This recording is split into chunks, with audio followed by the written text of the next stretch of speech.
এই মা বাপ কি সংসার করলো, কি পরিবার গড়ল?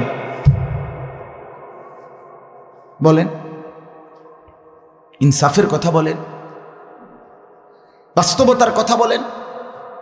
কি হলো ভাইয়া? তোমরা যারা ছেলেরা তোমরা বলো মিয়া, তোমাদের যাদের চুল এই ইহুদির মতো, খ্রিস্টানের মতো, মুরতাদের মতো, বেঈমান মুশরিকের মতো, তোমাদের বাপকে ফুটবল খেলোয়াড় তোমার বাপ। তুমি ফুটবল খেলোয়াড়ের ঘরে জন্ম নিছিলা, তুমি নর্তকী তোমারে বড় করছে, তো তুমি এই ড্রেস নিলা কেন?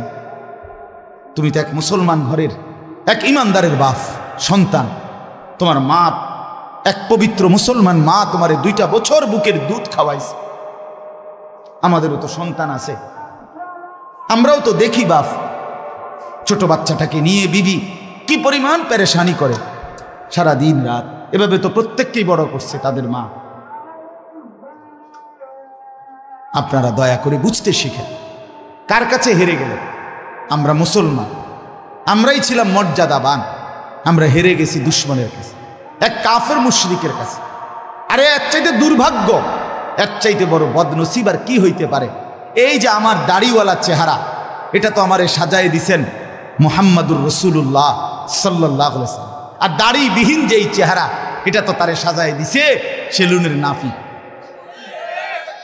সাফ তো। আমি ডিজাইন নিলাম মুহাম্মাদুর রাসূলুল্লাহ থেকে, তুমি ডিজাইন নিছো নাফিক থেকে।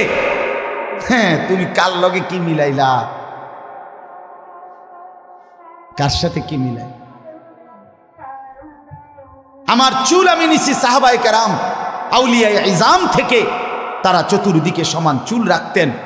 আর তোমার এই ফ্যাশনেবল চুল তুমি নিছো সেলুনের নাপিত কিংবা ইহুদি খ্রিস্টান কাফের মুশরিক, কতগুলো তার সিরার ছবি লাগাইয়া থাকে চারিদিকে। এটার ভিতরে এটিতে কোবাইয়া থুইছে কোনানে হালাইয়া, একটার হেন দিয়া কোপ দিয়া চুল নাই, একটার হেন দিয়া কোপ দিয়া চুল নাই, একটার হেন দিয়া কোপ, এটি কোনো আনে হয়তো গেছে আকাম কুকামে, কোবাইছে আচ্ছা তোরে সাফাতি দিয়া, এরপরে আর চুল ওঠে না। এমন শক্ত কোপ খাইছে, এই কোবের পরে আর সিলাই ব্যান্ডিজ ঠিক হয়েছে, কিন্তু চুল আর ওঠে না। এখন ওইগুলো সিদ্ধান্ত নিছে যে এখন কি করা, চুল তো ওঠে না, তো এখন তারা বলছে চালাও, এটারে ফ্যাশন হিসেবে চালাই দাও। বলছে না এইটাই ফ্যাশন। কোনো বেডার হয়তো প্যান্ট ছিঁড়ে গেছে 3খান দিয়া, তে বেডা এটারে অন করছে না এইটাই সিস্টেম, যে ভালো প্যান্ট 4টা ছিদ্র করিয়া এরপরে এটা ডিজাইন হিসেবে চালাই দাও। আমি তো প্রায় বলি এরকম ছিদ্রওয়ালা প্যান্ট যেগুলো, এর অর্থ হইল ফেরেস্তা যাতে এটার মধ্যে আংটা লাগাইয়া তারে টাঙ্গাইয়া ফিরতারে, এই জন্য হইতে এটার মধ্যে তোরে টাঙ্গাইয়া ফিরবে, মনে রাখিস। খামখেয়ালি মনে কর, এটা কোনো কথা হইল নাকি? সুস্থ স্বাভাবিক মানুষ এমন করবে কেন বাপ? আপনাদের কাছে অনুরোধ করছি, আমি যে কথাটা বলতেছিলাম, হায়াতের কদর চাই। এই সময় আর আসবে না, এই সময় আর আসবে না। এই একবারই হুয়াল্লাযী জাআলাল লাইলা ওয়ান নাহারা খিলফাতান লিমান আরাদা আন ইয়াযাক্কারা আও আরাদা শুকুরা। আল্লাহ তাআলা বলেন, তিনি আল্লাহ যিনি রাত্র এবং দিনকে পর্যায়ক্রমে, খিলফাতান মানে ধারাবাহিকভাবে যিনি রাত এবং দিন আনেন, একবার রাত আবার দিন, আবার রাত আবার দিন, আবার রাত আবার দিন। আল্লাহ বলেন এটা আমি করি কেন? লিমান আরাদা আন ইয়াযাক্কারা, যে চায় উপদেশ গ্রহণ করতে, আও আরাদা শুকুরা, যে চায় আমি আল্লাহর কৃতজ্ঞতা আদায় করতে, তাদের জন্য। রাত আমি শুকরের জন্য, দিন আমি শুকরের জন্য, আমার স্মরণের জন্য, আমার গোলামির জন্য বানাই। রাত বানাইছি মাগরিব এশার জন্য, দিন বানাইছি ফজর জোহর আসরের জন্য, চুরি ডাকাতি জিনা ব্যভিচারের জন্য না বাবা, না। আল্লাহ বলেন রাত দিন সময় আমার দেয়া। ইউকাল্লিবুল্লাহুল লাইলা ওয়ান নাহার, কোরআনে আল্লাহ বলেন আল্লাহই রাত্র এবং দিন পরিবর্তন করে থাকেন। কে বদলায়? তাহলে সময় বদলায় কে ভাই? বলেন না বাপ, কে বদলায়? আমার হায়াত মানেই তো সময়, এটা তো আল্লাহ পরিবর্তন করছে। আমি শিশু ছিলাম, এখন আমি যুবক, যুবক থেকে বৃদ্ধ, এটা আল্লাহ করছেন, আল্লাহ করছেন। রাত্র দিন আল্লাহ বদলায়।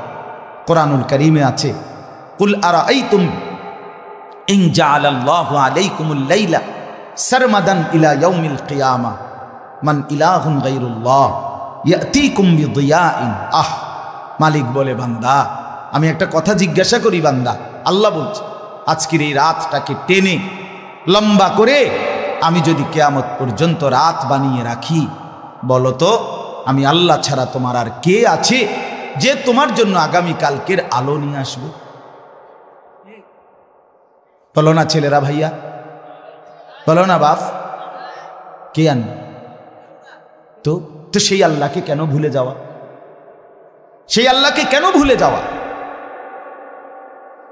সেই মনিবকে কেন ভুলে যাওয়া? আমার অস্তিত্বের প্রতিটা মিনিট যার হাতে, আমার বেঁচে থাকা যার ইচ্ছায়, আমার নিঃশ্বাস যার হাতে, আমার চোখের পলক যার ইচ্ছায়, আমার চোখের কানের হাতের সমস্ত শক্তি যার হাতে, সেই আল্লাহকে কেন ভুলে যাও? আল্লাহকে যে সেজদা করে না, আল্লাহর সামনে, মনিবের সামনে, এত বড় কায়নাতের মালিকের সামনে যে ঘাড় নোয়ায় না, সেজদা দেয় না, খোদার কসম তার মতো ঘাড় তেরা, তার মতো গাদ্দার, তার মতো বেয়াদব এই জমিন আর কেউ না। তুই বড় ঘাড় তেরা বেটা, তুই বড় ঘাড় তেরা, তোর ঘাড় শক্ত, ফেরেশতার প্রথমবারই তোর ঘাড়ে দিবে, মনে রাখিস। তোর ঘাড় বড় শক্ত ঘাড়, তুই এত বড় মালিককে কোনো পাত্তা দিলি না।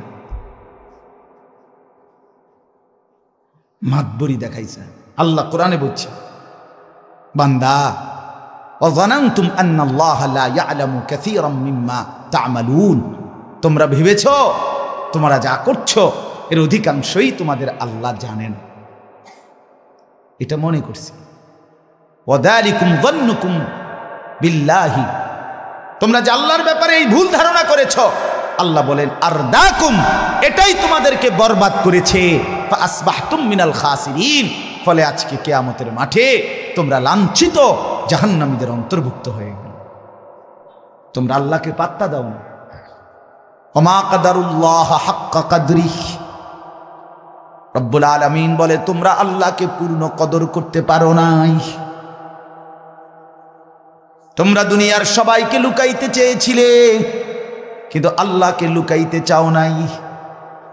তোমার অপরাধ, তোমার দুর্নীতি, তোমার অসভ্যতা, তোমার জিনা, তোমার ব্যভিচার, তোমার উলঙ্গ দৃশ্য দেখা, তোমার সুদের টাকা, হারামের টাকা, সব তুমি দুনিয়ার সব মানুষ থেকে লুকাইবার চেষ্টা করেছিলে। রাত 2টা বাজে, ডানে বামে সব দিকে তুমি তাকিয়ে ভেবেছো গোটা জগৎ ঘুমিয়ে গেছে, মা ঘুমিয়ে গেছে, বাপ ঘুমিয়ে গেছে, এলাকার কেউ জেগে নাই, কেউ নাই, কেউ নাই, আমি একা, শুধুই একা। রব্বুল আলামিন বলে এটা মনে করে রাত গভীরে লেফ কম্বলের নিচে তুমি যখন মোবাইলে উলঙ্গ ছবি দেখছিলে, আল্লাহ রব্বুল আলামিন আর শাজিম থেকে ডাক দিয়ে বলে, আনিস, পৃথিবী যদিও ঘুমিয়ে গেছে, আমি কিন্তু জেগে আছি, আমি দেখছি। কেমনে রে পারলি বান্দা, কেমনে রে বান্দা পারলি আমার মতো মনিবের সামনে এত বড় অন্যায় কেমনে করছিস? ওমা কুনতুম তাস্তাতিরুনা আন ইয়াশহাদা আলাইকুম সামউকুম ওয়া আবসারুকুম ওয়ালা জুলুদুকুম। আল্লাহ বলে সাথে সাথে বান্দা, তোমার যেই দেহ দিয়ে তুমি গুনাহ